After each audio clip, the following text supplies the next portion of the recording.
Sasa baby. After hii hairstyle ungetaka nikuweke gani sasa? After hii nataka wig. Wig. Sitaki kushukwa. Ile human hair. Bas. Kumbe unazijua. Ile inakaa fula vikingi. Ulizijulia wapi?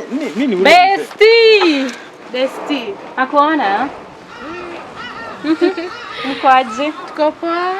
Ni rafiki yako. Ni mgani sasa? Ni my best friend. Hata ndo nilikuwa tunaenda kwa nyumba. Kwani nimetokea wapi huku? Nilikuwa nimetoka tu kwa shop ndio nilikuwa naenda hivi. Sasa huyu ndo my boyfriend na kona do. Hata nilikuwa namwambia story ya kulipa rent bado hatujalipa.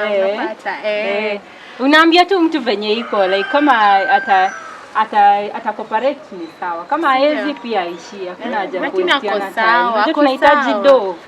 Pesa ni utakuwa unatulipia rent. Mimi sina shida. Say no. I have money. Utakuwa unatupeleka salon sisi wote. Si ndio wewe ni best, wewe ndio rafiki yako. Na chakula. Lakini nitakuwa nakutolea nusu ya salon. Boyfriend wako atoe nusu. Haina shida. Bora umfanyie full, alafu tulipie rent. Sawa. Alafu tubaie chakula. Kidogo. Hello. Sasa wase ndio wase. Nanyo lano bihana bibili bichinga nenya kubivile chisi muchawe.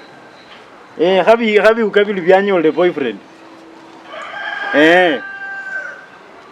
Sawa kidogo hekupe.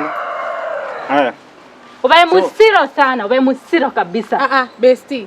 Unataka kuibia kina nani? Anasema kwa simu wametupata hapa hivi, anataka hata amebahatika, anataka atuibie simu.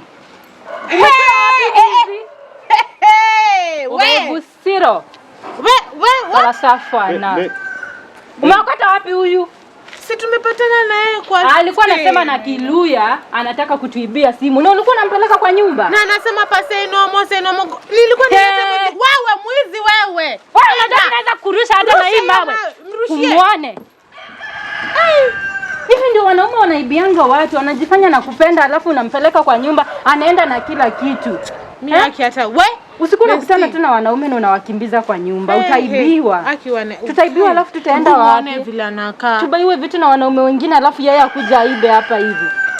Hawa wanaume huko kwetu wamekuwa na ujinga sana siku hizi. Wanapenda kuwekwa na wanawake na kuombaomba wanawake pesa. Si ndio? Si afanye bidii kama wanaume wenzake atafute pesa. Mimi hata sasa nimechoka. Sasa hii wewe naye mwanaume atafai ajue kwenye unaishi, hata get afai ajue. Nikikuta na yeye unamdanganya.